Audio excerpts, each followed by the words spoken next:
আসসালামু আলাইকুম। আশানয় বিশ্বাস সকলেই ভালো আছেন। আমিও খুব চমৎকার ভালো আছি। আপনারা অনেকেই জানতে চেয়েছেন ড্রাইভিং সম্পর্কে কাতারে, যারা পুরাতন এবং নতুন তাদের উদ্দেশ্যেও কিছু আপডেট। সকল প্রক্রিয়া ভিডিওটা সম্পূর্ণ দেখেন, আশা করি কাজে লাগবে। এখন দেখেন, আপনারা অনেকে কমেন্ট করেছেন যে ভাই কাতারে আসবো, এখন কি ড্রাইভিং ভিসা বা কোনো কোম্পানি খোলা আছে কি না। আসলে দেখেন, ড্রাইভিং প্রফেশনটা এখন দিচ্ছে না। এখন যারা আসতেছে বিভিন্ন ফ্রি ভিসা নামক বিষয়টা, সেটা হচ্ছে আমি আগেও ভিডিওতে বলেছি, এগুলো হচ্ছে বাংলাদেশি কোম্পানি, কিন্তু আপনি ফ্রিডম কাজ করতে পারবেন। সেটা হচ্ছে কোনো সব কিছু নিজ দায়িত্বে, থাকা খাওয়া সমস্ত কিছু নিজ দায়িত্বে। এটা সম্পর্কে আমার থাকা খাওয়া কত টাকা খরচ যায় এটাও আমি একটা ভিডিওতে দিয়ে দিয়েছি, তো ভিডিওটা লং করব না, যেহেতু আগে ভিডিওটা দিয়েছি, ভিডিওটা ঘুরে আসবেন। তো দেখেন, আপনারা ড্রাইভিং অনেকে প্রশ্ন করেছেন যে কাতারে ড্রাইভিং লাইসেন্স বাই করতে কত টাকা খরচ যায়। কাতারে ড্রাইভিং লাইসেন্স বাই করতে সরকারি ফি কোনো জায়গায় 3250 রিয়াল, কোনো জায়গায় 3300 রিয়াল। সেটা কনভার্ট করলে বাংলাদেশে 1 লক্ষ টাকা সামথিং হতে পারে, ঠিক আছে, এরকম যায়। আর মোটর সাইকেলের ক্ষেত্রে আপনি 1850 রিয়াল বা 1800 রিয়াল নেয়, এরকম হচ্ছে আপনার প্রায় 70,000 টাকার মতো খরচ যায় আর কি, 60-70,000 টাকার মতো খরচ যায়। তো এই হচ্ছে আপনার ড্রাইভিং লাইসেন্স কথা। এবং অনেকে বলছেন যে আপনারা পুরাতন লাইসেন্স কি অ্যাকসেপ্ট করে কি না। দেখেন, সমস্ত গালফ কান্ট্রিতে একই সিস্টেম। আপনার যদি গালফ কান্ট্রির লাইসেন্স থাকে, বাংলাদেশ লাইসেন্স অ্যাকসেপ্ট করবে না।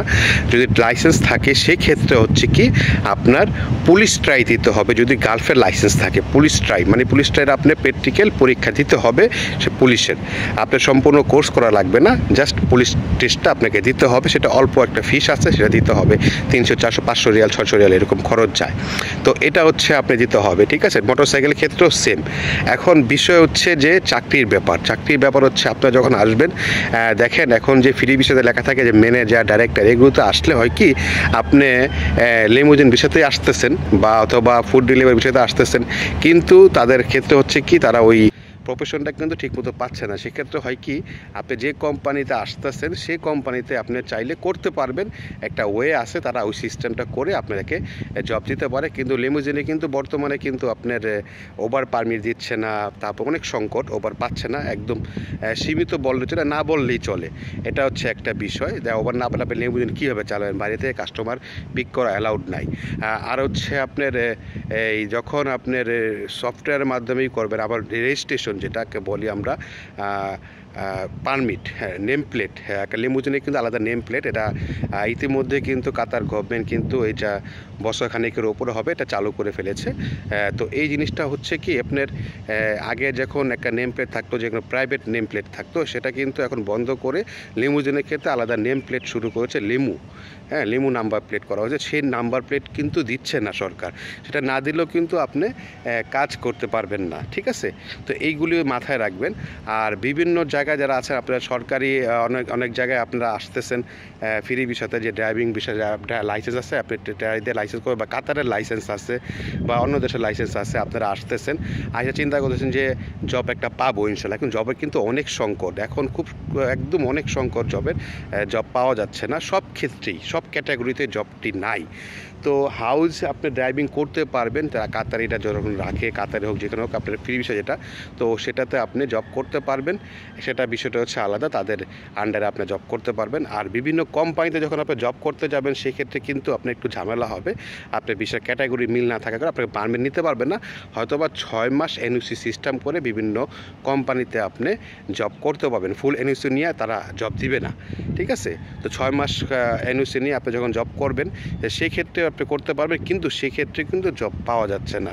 তো অনেক পুরাতন লোক এখানে কাতারের ভিতরে, অনেক পুরাতন লোক, অনেক সিনিয়র ড্রাইভার যারা আছে, বিভিন্ন দেশে ছিল, দুবাইতে ছিল, সৌদি আরবে ছিল, ইভেন কাতারে ছিল, তারাও কিন্তু এখন জবের সংকটে পড়ে রয়েছে কাতারের ভিতরে।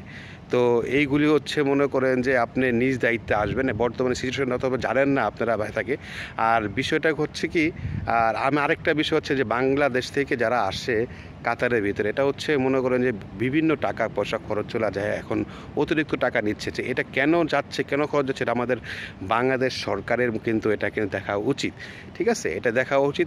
তারা যদি একটু পদক্ষেপ নেয় তো কিন্তু একদম অল্প টাকায় কিন্তু বিনা টাকায় কিন্তু আসতে পারে। দেখেন পার্শ্ববর্তী আপনি ফিলিপাইন্স, আমি যেটা বলি আমাদের এখানে আছে যারা আশেপাশে, ফিলিপাইন্স, ইন্দোনেশিয়া, শ্রীলঙ্কা, তারপরে ইন্ডিয়াতেও অনেক ফ্রি আসতেছে। আমার সামনে কথা হয়েছে একজনকে, এবং সে 1 টাকা খরচ যায় না, সে অফিসের মাধ্যমে আসছে। তো এরকম আছে আপনার ফিলিপিনে কোনো টাকা পয়সা খরচ যায় না কাতারে আসতে। তো এই জিনিসগুলি আমাদের বাংলাদেশেও ইচ্ছা করলে কিন্তু পারে, সেটা পদক্ষেপ নিতে হবে। এটা বাংলাদেশ গভর্নমেন্টের কাজ আর কি। তো ভিডিওটা শেয়ার করবেন, আরেকজনকে জানার বোঝার জন্য শেয়ার করবেন। আসলে আপনাদের কাছে এই তথ্যগুলো অনেক দিন যাবত পেন্ডিং আছে, যে তথ্যগুলো দিতে পারছি না। আপনারা বলছেন যে আপডেটগুলি দেওয়ার জন্য, সময় স্বল্পতার কারণে দেওয়া হচ্ছে না।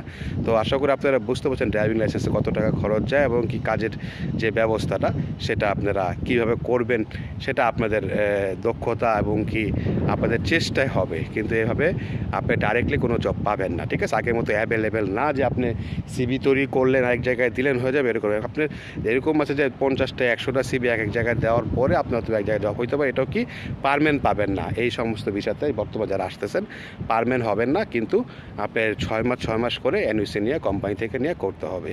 তো আশা করি ভালো থাকবেন, আর ভিডিওটা শেয়ার করবেন আর জানার জন্য, বোঝার জন্য। সবাইকে সালাম, আসসালামু আলাইকুম।